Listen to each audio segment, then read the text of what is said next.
There was a time when this place had nothing. No rivers, no farms, no factories, just sand, heat, and survival. This was Qatar, a tiny patch of desert sticking out into the Persian Gulf. So poor that entire generations survived on pearl diving. A job so dangerous, many never came back up. Now fast forward, the same land, the same climate, but a completely different reality.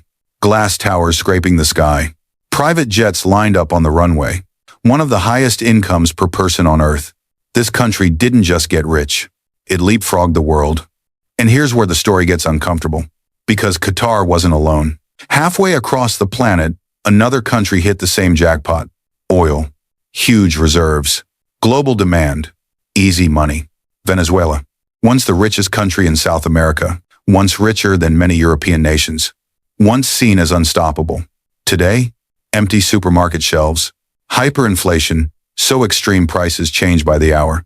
A currency that collapsed faster than people could escape. Same resource. Same luck. Same global demand. Two completely different outcomes. And that raises a question most people never ask. Why? Why does one country turn natural resources into long-term power, while another turns it into long-term disaster? Because if oil made countries rich, Venezuela should look like Qatar. If money fixed everything, Nigeria should be a global powerhouse. If resources were the key, the richest countries on Earth would all look the same, but they don't. In fact, many of the most resource-rich nations in history ended up poorer than before they found anything at all.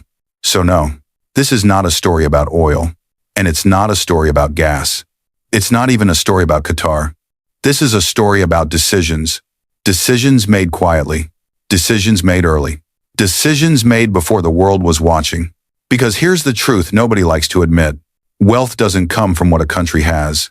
It comes from what a country does, when nobody is forcing it to choose wisely. Qatar didn't start richer. It didn't work harder. And it didn't get luckier than everyone else. It simply made a series of decisions that most countries never dare to make. And those decisions changed everything. But before we get there, we need to break a myth that almost everyone believes. The myth that natural resources are a blessing. Because history tells a very different story. Look around the world. Countries drowning in oil, yet struggling to feed their people. Nations sitting on trillions in minerals, yet locked in endless crisis. If resources were the answer, failure wouldn't be so common.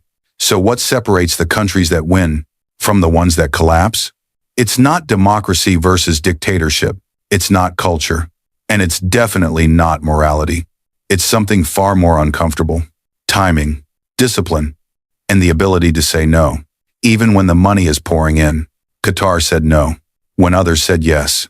And that's where the story really begins. Because long before the skyscrapers, before the headlines, before the World Cup and the private jets, Qatar faced the same temptation that destroys most resource-rich nations. Spend fast. Buy stability. Silence problems with cash. And almost everyone expected them to do exactly that. But instead, they did something strange. Something boring. Something invisible. They waited. While others rushed to cash in, Qatar delayed. While others built welfare states overnight, Qatar planned decades ahead. And while other countries treated oil like a lottery ticket, Qatar treated it like a temporary opportunity. That difference sounds small, but it's the difference between wealth and collapse, between control and chaos, between becoming rich and staying rich. And here's the part that makes people uncomfortable. Because this story isn't about the Middle East. It's not about deserts or monarchies. It's about a rule that applies everywhere. Any country, any economy, any system. When easy money arrives, your future is decided by what you do next. Do you consume? Or do you convert? Do you spend? Or do you invest?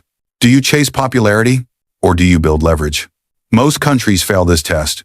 Qatar didn't. And that's why today, this tiny country matters far more than its size should allow.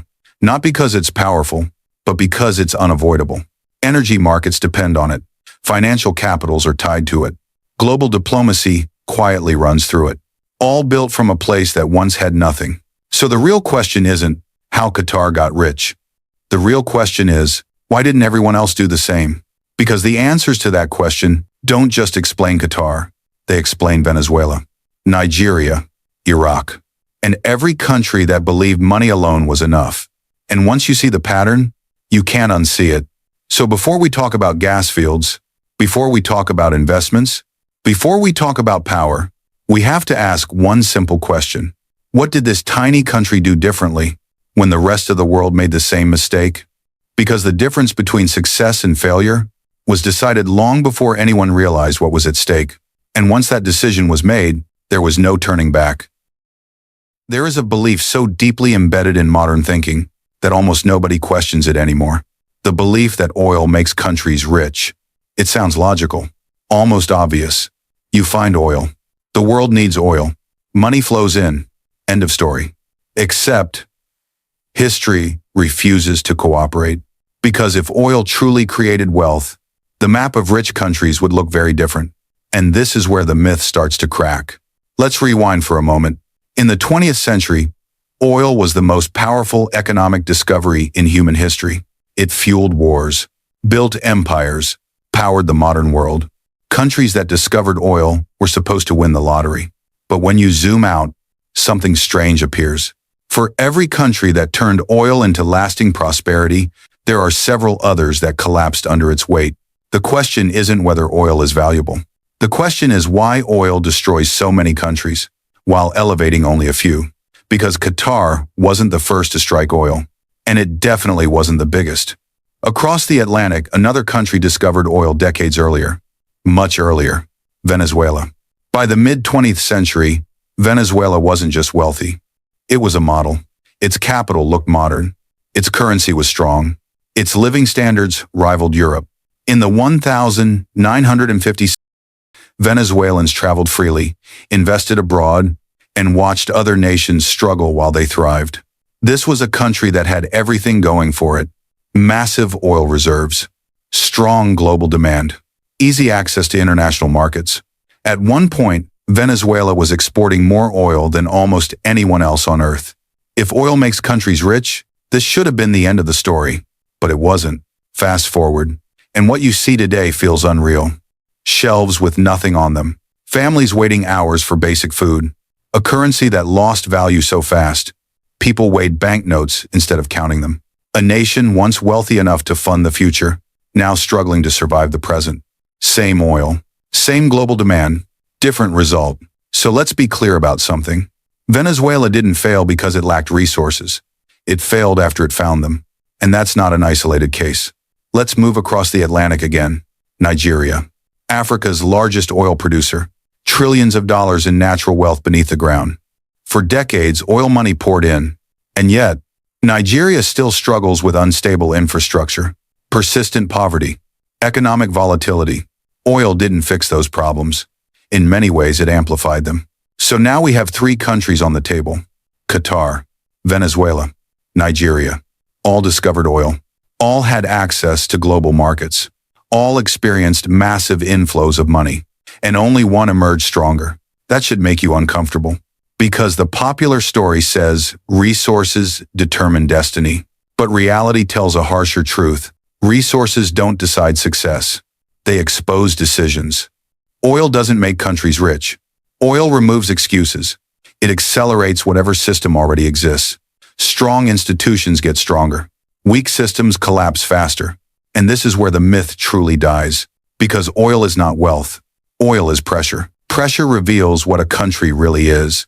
When money arrives easily, every weakness becomes visible. Corruption accelerates. Bad incentives multiply. Short-term thinking becomes deadly. And most countries fail that test. Not because they're evil, not because they're stupid, but because easy money changes behavior. When revenue no longer depends on productivity, discipline fades. When governments don't rely on citizens for taxes, accountability erodes. When money feels endless, planning feels unnecessary. And Venezuela is the perfect case study. Oil money didn't just enrich Venezuela, it replaced discipline.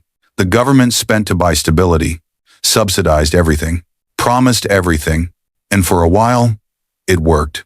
Until it didn't. When oil prices dropped, the system collapsed. Because there was no backup plan, no diversified economy, no long-term investment strategy, just spending. Nigeria followed a similar path. Oil revenue became the center of gravity. Other sectors withered. Institutions weakened. Politics revolved around controlling oil money. And again, when shocks came, the economy bent and broke. Now contrast that with Qatar. Qatar discovered oil later, much later. And here's the critical difference. By the time Qatar's wealth truly arrived, the world already had examples of failure. Qatar could see what oil did to others. It could see Venezuela, Nigeria, Iraq, and instead of copying their behavior, Qatar did something rare. It paid attention. This is where the story becomes uncomfortable, because the difference wasn't morality. It wasn't culture, and it wasn't some magical Middle Eastern advantage. It was timing and choice. Qatar entered the oil era with hindsight, and that changed everything. Where Venezuela treated oil like permanent income, Qatar treated it like temporary leverage. Where Nigeria used oil money to stabilize the present, Qatar used it to buy the future. And this brings us to the most dangerous moment in any resource-rich nation's life. The first decade of easy money. That's when decisions are made quietly, before headlines, before global scrutiny, before consequences become obvious. Most countries fail here, because when money arrives, pressure disappears.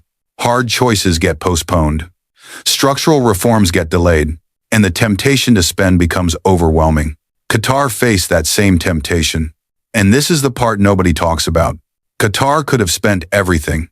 It could have built massive welfare systems overnight, bought loyalty, silenced dissent. Many expected it to, because that's what history taught. But Qatar didn't. And that single refusal created a chain reaction that still shapes the world today. Instead of asking, how do we spend this? Qatar asked something far more dangerous. How long will this last? That question alone separates survivors from collapses. Because once you ask that, you start planning differently. You stop thinking in years. You start thinking in decades. And suddenly, oil isn't wealth anymore. It's a ticking clock. Venezuela never treated oil like a clock. Nigeria never treated oil like a clock. Qatar did. And that shift changed everything. But here's the key point. This wasn't obvious at the time. There were no guarantees. No success stories to point to. Just a choice. Spend now, or delay gratification.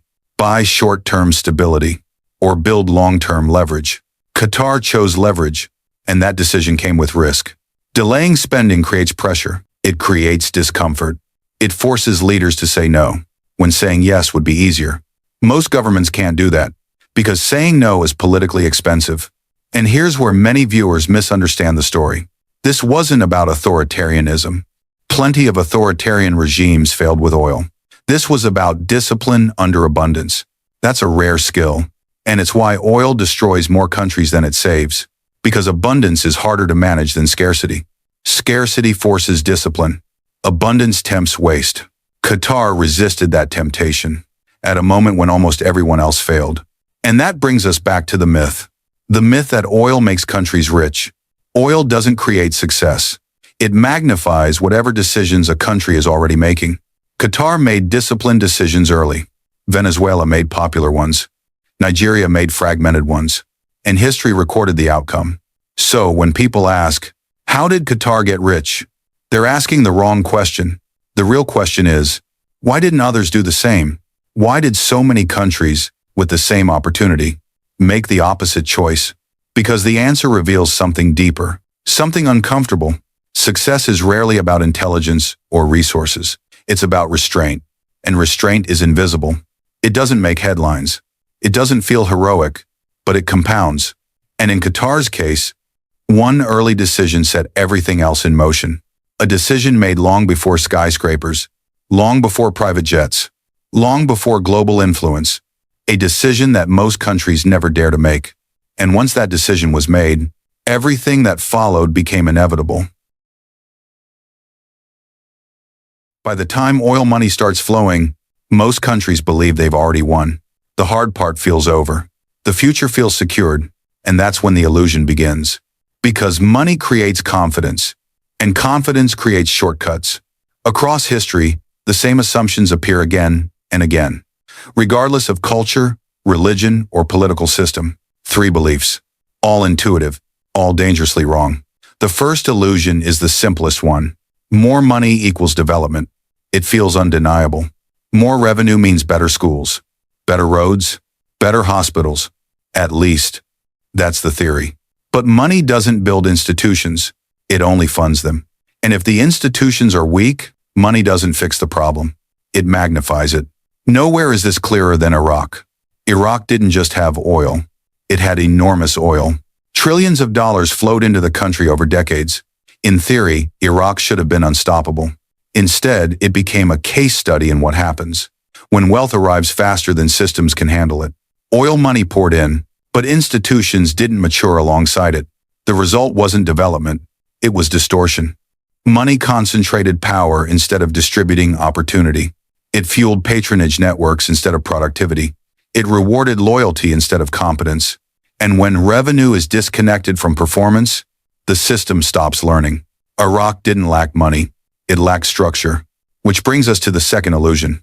Subsidies create stability. On paper, it sounds compassionate. Lower fuel prices, cheap food, free services. When people are struggling, subsidies feel like relief. And in the short term, they are. But subsidies don't solve problems. They postpone them. Venezuela perfected this illusion. Oil revenue made it possible to subsidize almost everything. Fuel became almost free. Basic goods were price controlled. Social programs expanded rapidly. And for a while, the system looked stable. People felt protected. Politicians felt popular. But beneath the surface, something was breaking. Subsidies require constant funding. And when funding comes from a single volatile source, the entire system becomes fragile. The moment oil prices dipped, Venezuela's safety net turned into a trap. The government couldn't maintain subsidies without destroying the currency. So, it printed money, and inflation exploded. What was meant to create stability ended up erasing purchasing power. And once inflation takes hold, trust disappears. Savings vanish. Investment stops. And the economy begins to cannibalize itself. The illusion of stability collapses into chaos. And that leads to the third, most dangerous belief of all. Growth equals sustainability. When GDP is rising, leaders feel validated. Charts go up. Headlines turn positive. But growth doesn't tell you how wealth is created, only that it's being measured. In oil economies, growth often comes from extraction, not innovation. From selling what's underground, not building what's permanent. And that's the trap. Because extraction-driven growth has an expiration date. Iraq experienced bursts of growth, followed by sudden collapses. Venezuela experienced artificial booms, followed by devastating crashes. Growth without resilience creates the illusion of progress. But resilience doesn't come from growth. It comes from structure. And this is where patterns start to repeat. Countries with abundant resources mistake income for capacity. They believe money can substitute for institutions. That consumption can substitute for productivity. That growth today guarantees security tomorrow. History says otherwise. And this is where Qatar quietly diverges. Not loudly, not dramatically, almost invisibly. While others treated oil revenue as proof of success, Qatar treated it as a question. Not, how fast are we growing? But, what happens when this slows down? That single question shattered all three illusions. It forced leaders to confront uncomfortable realities early. That money alone doesn't create development. That subsidies buy time, not stability. That growth without diversification is temporary. Most countries don't ask those questions until it's too late, because asking them requires admitting uncertainty, and uncertainty is politically dangerous. Which is why populism thrives in resource-rich states. Venezuela didn't collapse overnight. It collapsed slowly, under the weight of promises that couldn't be kept. Iraq didn't fail because it lacked ambition. It failed because ambition outran capacity. In both cases, money became a distraction. It delayed reform. It masked weaknesses. It silenced warnings. And by the time reality reasserted itself, the damage was already done. Qatar watched all of this. Not from a distance, but in real time. The mistakes were visible. The patterns were clear. And yet, most countries repeated them anyway. Which raises a critical question. If these failures were so obvious, why did they keep happening? Because illusions are comforting. They tell leaders what they want to hear. They reward short-term wins. They punish long-term restraint. Breaking an illusion means choosing discomfort early to avoid disaster later. And very few systems are built to do that. This is where Qatar's approach becomes unsettling. Because Qatar didn't assume that wealth meant progress. It didn't assume subsidies guaranteed loyalty. It didn't assume growth meant safety. Instead, it treated oil revenue as a temporary anomaly, a rare window, a chance to do something most countries never do, convert volatile wealth into durable power. But that realization didn't come from brilliance. It came from observation, from watching others fail, from seeing how quickly money could destroy discipline, from understanding that the real danger wasn't poverty, it was abundance without control. And that brings us to the most important moment in the story. The moment where Qatar saw something others either ignored or dismissed. Not a resource, not a market, not a technology, but a rule. A rule that governs every economy. A rule that determines whether wealth compounds or evaporates. And it leads to a question that still hangs in the air. A question that separates survivors from casualties. So what did Qatar see that others missed? Every country reaches a moment where its future quietly splits in two. There's no ceremony, no headlines, no applause, just a decision. For Qatar, that moment arrived. Not when oil was discovered, but when leaders realized oil would not be enough. Because by the late 20th century, the oil story was already written. Boom, bust, repeat. Prices rise, governments celebrate. Prices fall, systems panic. Qatar watched this cycle play out across the world. And instead of asking how to extract more oil, they asked a different question. What comes after oil? That question led them beneath the surface, far beneath. In the Persian Gulf lies one of the largest natural gas reserves ever discovered by humanity, the North Field. At the time, it was mostly ignored. Oil was king. Gas was inconvenient, harder to transport, more expensive to process, and useless without massive infrastructure. Most countries looked at gas and saw a problem. Qatar saw leverage. Because gas didn't just represent energy. It represented timing. In the 1987 and early 1997, the world didn't believe in LNG. Liquefied natural gas required cooling gas to -260 degrees Fahrenheit. It required specialized ships, purpose-built ports, long-term contracts, and massive upfront investment. Almost no one wanted to take that risk. The global energy system was built for oil. Gas was local, pipeline-bound, limited. So Qatar faced its first real fork in the road. Stay with oil. Easy revenue, proven demand, immediate cash. 4.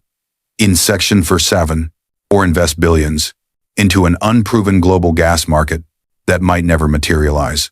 Most countries wouldn't hesitate. They'd take the oil. Nigeria did. Angola did. Both nations doubled down on crude exports. They expanded oil production. They tied government revenue to oil prices. They built systems dependent on a single commodity. And for a while, it worked. Oil money flowed in. Budgets expanded. Governments grew. Expectations rose. But dependency crept in quietly. When oil prices dipped, so did everything else. Currencies weakened. Spending froze. Debt exploded. Because oil-dependent economies don't have buffers, they have exposure. Qatar understood this risk early. Oil revenue was volatile. Gas, if structured correctly, could be stable. That's the key difference. Oil is traded on spot markets. Gas, especially LNG, is sold through long-term contracts. 10 years, 20 years, sometimes longer. Predictable cash flows. That predictability changes everything. But betting on LNG in the 1990s wasn't just unpopular. It was considered reckless. Energy analysts doubted global demand. Investors questioned the economics. Banks hesitated. And yet, Qatar committed anyway. Not partially. Completely, they poured capital into the North Field. They built liquefaction plants from scratch. They commissioned fleets of LNG carriers. They negotiated long-term supply agreements before buyers even knew how much they'd need. This wasn't speculation. It was positioning. Qatar wasn't trying to win today's market. It was building tomorrow's infrastructure. And here's what most people miss. This decision didn't pay off immediately. For years, returns were modest. Costs were enormous. Criticism was constant. But LNG had one advantage oil never could. Once the infrastructure was built, it couldn't be replicated easily. Barriers to entry skyrocketed. New competitors faced billions in upfront costs, years of construction, and uncertain demand. Qatar had already crossed that threshold. By the time the world realized LNG mattered, Qatar was already inside. Then something changed. Global energy demand shifted. Asia industrialized. Environmental pressure mounted. Countries looked for cleaner alternatives to coal and oil. Suddenly, gas wasn't a niche fuel. It was strategic, and Qatar was ready. While oil exporters scrambled to adapt, Qatar was locking in contracts. While others faced price shocks, Qatar faced steady revenue. While Nigeria and Angola struggled to stabilize budgets after every downturn, Qatar's income streams kept flowing. The difference wasn't resource size, it was structure. Oil made Nigeria and Angola reactive. Gas made Qatar deliberate. And this is the consequence of the first decision. By choosing LNG, Qatar didn't just diversify energy, it diversified risk. Oil economies rise and fall with prices. Gas economies, when designed correctly, operate on timelines. Timelines allow planning. Planning allows investment. Investment builds resilience. And resilience compounds.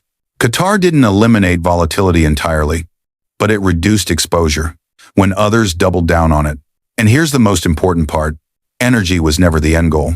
LNG wasn't about becoming rich. It was about becoming predictable. Predictability attracts capital. Predictability lowers borrowing costs. Predictability enables long-term thinking. Nigeria and Angola never achieved that. Every budget cycle depended on oil prices. Every policy decision carried market risk. Every shock forced emergency measures. Qatar avoided that trap, not by accident, by design. But this decision came with a trade-off. Investing in LNG meant tying up capital that could have been spent elsewhere. It meant delaying visible development, postponing consumption, absorbing criticism. Most governments can't tolerate that because voters see roads, subsidies, and benefits. They don't see infrastructure buried offshore.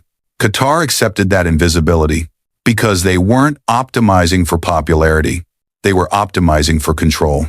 Control over revenue, control over timing, control over exposure. And that control changed everything that followed.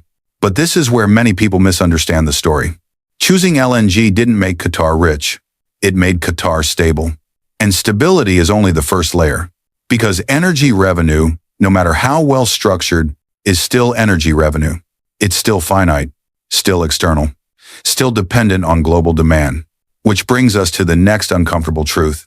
Energy alone doesn't create power. It only creates opportunity. And opportunity can be wasted. Plenty of countries had stable revenue and still failed because they stopped at energy. They never asked what comes next. Qatar did, and that leads directly to the next decision. A decision that mattered even more than choosing gas over oil because it answered the question. Energy alone never could. How do you turn predictable revenue into lasting influence? And why did Qatar's next move matter more than the North Field itself? Because here's the cliffhanger. Energy alone doesn't make you rich. What Qatar did after securing energy stability is where the real transformation began. And that decision changed everything.